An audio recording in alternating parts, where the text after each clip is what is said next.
Hey guys, how's it going? Jay? Beautiful, Looks sunny beautiful out weather there. back there today. It's beautiful here. I cannot hear but Jay. Can you? I can. Yeah. I can hear. So is that a Mikey problem, not a me problem? Nope, I got you now, Jay. You're good. It's a Mikey I got problem. you. We're good now. Very good. What's the weather back there, just out of curiosity? You know the answer to that question. How dare you ask us? It's gray. No, seriously, because yesterday I was at the game in Goodyear, and they always, before every game, they do this funny thing where they announce the weather back home in Cleveland, because obviously a lot of folks are up from Cleveland to watch spring training, and then they announce the game time temperature. And yesterday, it was crazy because yesterday they said the temperature the temperature in Cleveland is 62 degrees, and the temperature here is 72 degrees. And I'm like, wow, that's not that big of a difference. So I just figured, it's probably a pretty nice day back there, I would guess. It is downpouring, Jay. It is about 45 degrees, and we're expecting snow tomorrow. So you and Sean Dunnigan, our guy, got the right assignment this week. Yeah, no, there's no question about that.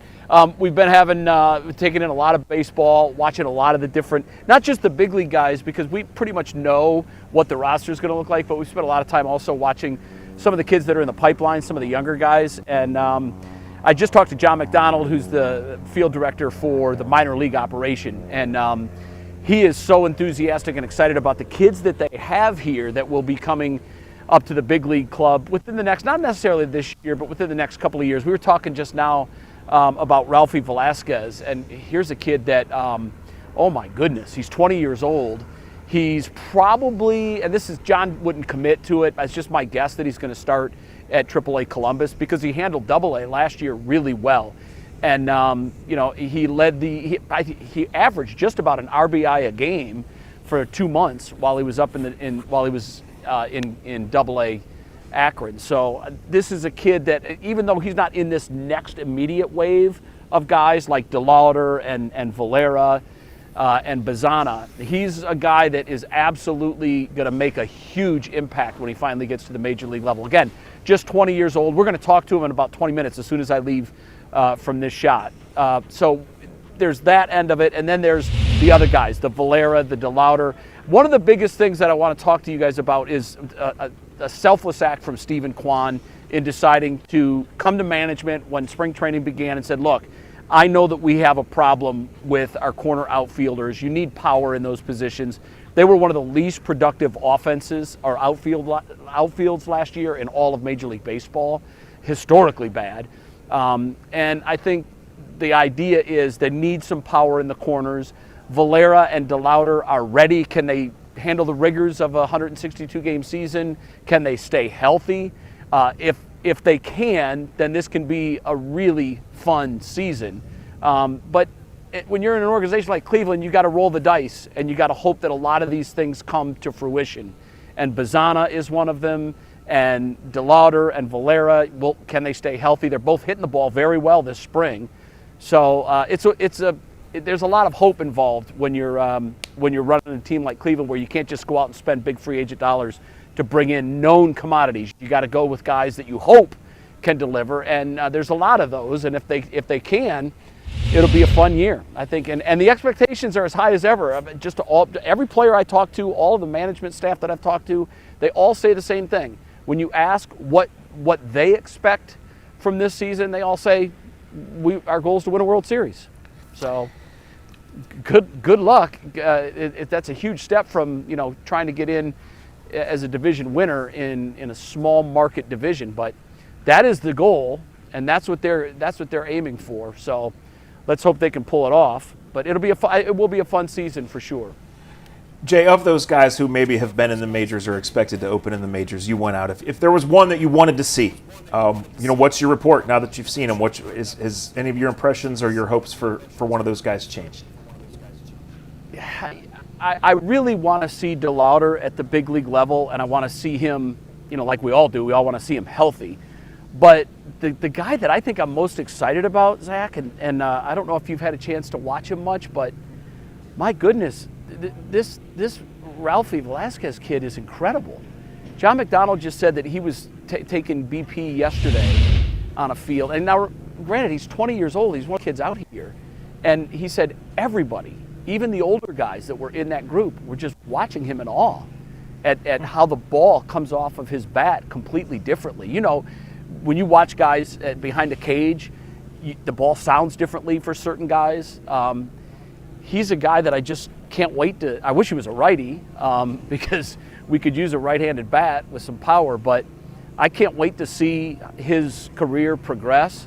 Again, I'm excited because we're going to talk to him here in about 15 minutes. And but John told me, he said, you're going to love him. He's together. He's focused.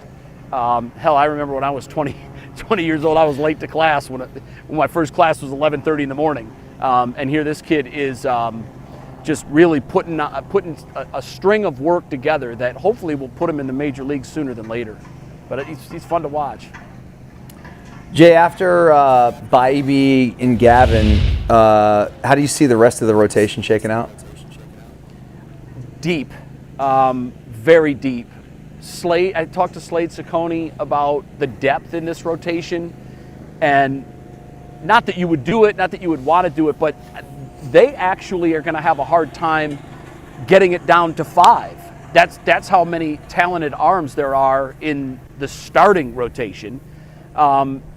That's good because you know that during 162 games, especially with pitchers and especially early in the season, there are going to be injuries, there are going to be guys that miss starts, and this team is well positioned to just call up the next arm and throw the next arm in there to be a starter. I watched Bybee yesterday.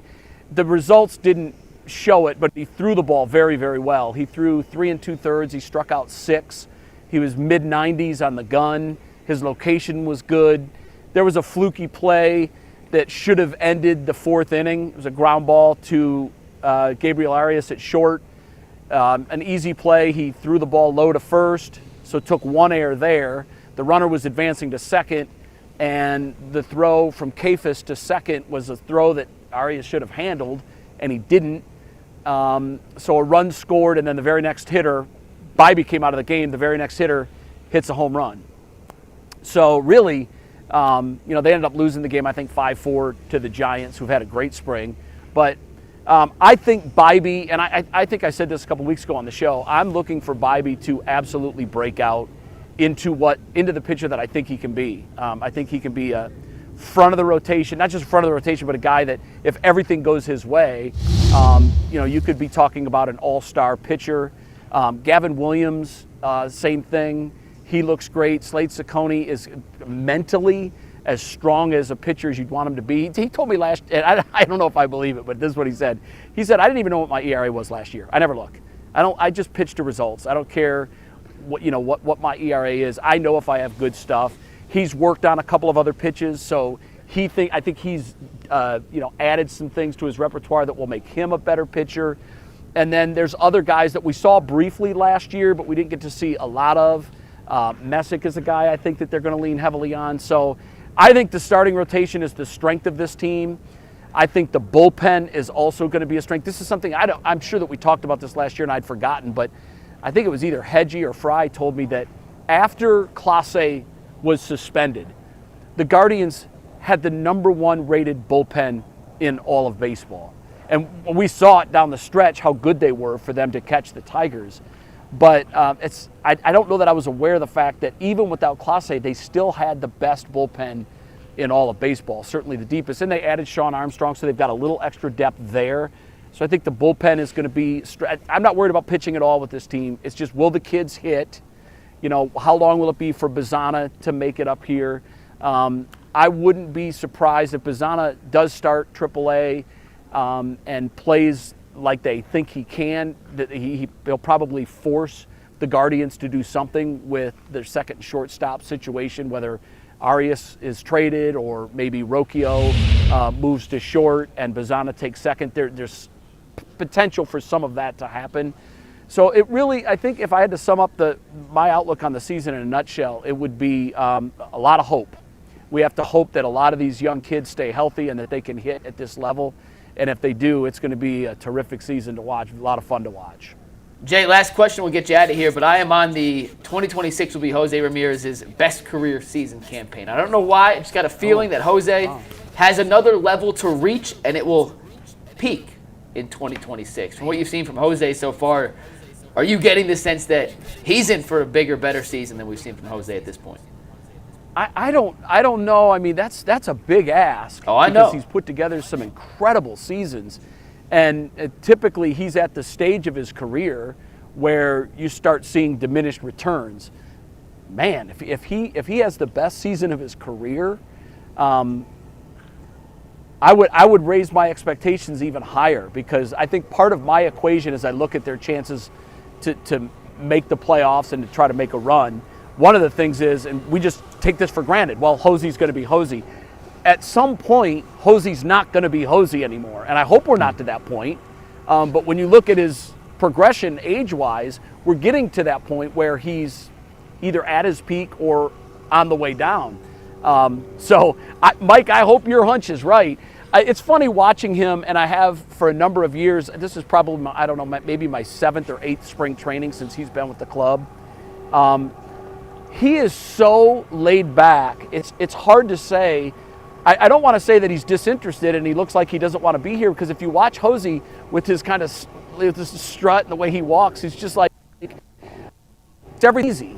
And so it doesn't look like he's working hard here, but he is. It doesn't look like he's working hard until he runs at the big league level, and then once he takes off, he runs like hair's on fire. So if he has his best season of his career, I think that you can expect some October baseball from the Guardians. That means everybody else is doing well around him too. Well, we're looking forward to that. Jay, enjoy the sunshine. Safe travels back. Make sure Sean Dunnigan doesn't get into too much trouble out in Goodyear, because we know Sean's a menace. So keep an eye on Sean for us and bring him back safe.